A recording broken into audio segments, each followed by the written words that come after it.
All right, I just saw a stat that showed that 78% of Americans are living paycheck to paycheck. And I know I've talked about this before.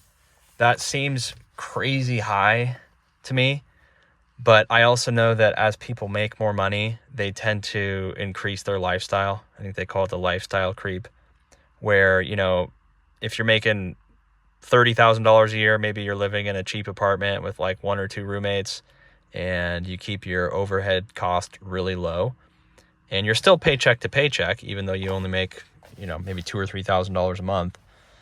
But as soon as you make, even people making $150,000, even $200,000 a year, you got to remember they probably start. Maybe they buy a house. Maybe they buy nicer cars. Get a fancier wardrobe. Potentially they start. They get married. Maybe they have children. And so even though you look at their paycheck, you're like, man, that's a lot of money. You're making $15,000 a month or $12,000 a month. After tax and after a lot of the expenses that you have to pay. Look at the mountain there. It's a pretty day. After tax and after all the expenses, they're not left with a lot, right? So they have to wait for the next paycheck to come in, and they're essentially paycheck to paycheck. And so that's basically how it happens, where the lifestyle creep comes in. They just start, you start, living a nicer life for sure, having a house, nicer cars, nicer clothes, maybe more expensive food, maybe eating out a little bit more often, but you're still relatively poor, right? You don't have a lot of money really in the bank. You're kind of waiting for your next paycheck to have some financial flexibility. And if you were to lose your job, or if you were to, if anything were to happen, you're going to be financially stressed, like a lot.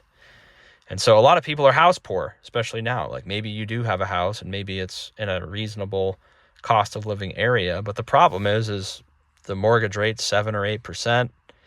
And, maybe 50% of your after-tax income is going towards your house and going towards, it's not just the mortgage. It's insurance, maintenance on the home. Stuff's always breaking. You have to fix stuff. You have to replace stuff. There is a lot of fees involved in homeownership that go outside of just the normal mortgage. So it's surprising to me, but also not surprising at the same time, because you have to be making so much money to not really be living paycheck to paycheck.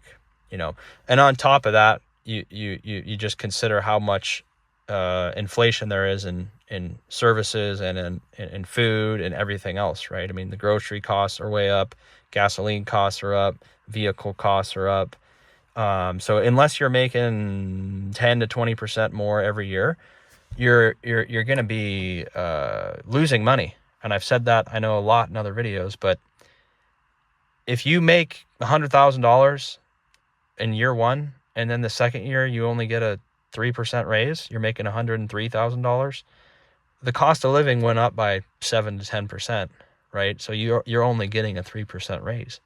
So you actually are making, your real purchasing power goes down, right? It goes down because even after your raise, the amount of money that you're going to have to spend on all of the costs associated with living are going up. And that's the real problem with being just an employee, is that you have a limited amount of control over your income, and you can never truly beat the cost of living, the inflation increases from a year-to-year basis. And that's why so many people have they're either leaving the normal type job, or they are absolutely having to do something on the side, because a normal job is just not going to financially afford a normal life anymore.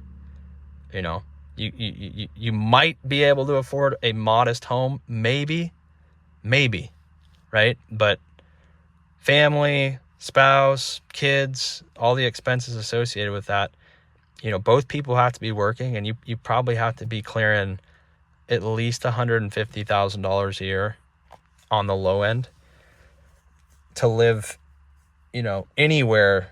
Even if you're talking about a $450,000 $400,000 house, a $400,000 house is still going to be probably $2,500 a month, maybe a little bit more. And that's after you put down, $100,000 roughly for the down payment. And then you just add on all the other expenses, like I said, associated with food and transportation and insurance and potentially having kids.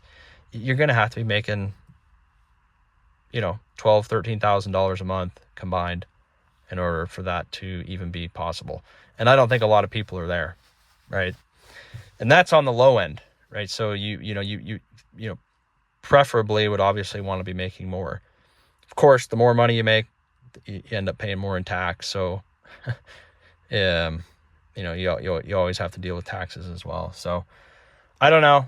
I thought that was an interesting statistic to see that basically 80% of people are living paycheck to paycheck, but not surprising when you look at the cost of living and how expensive it is just to exist. So let me know what you guys think on your comments, and you can subscribe if you want. We'll see you on the next one. Take care.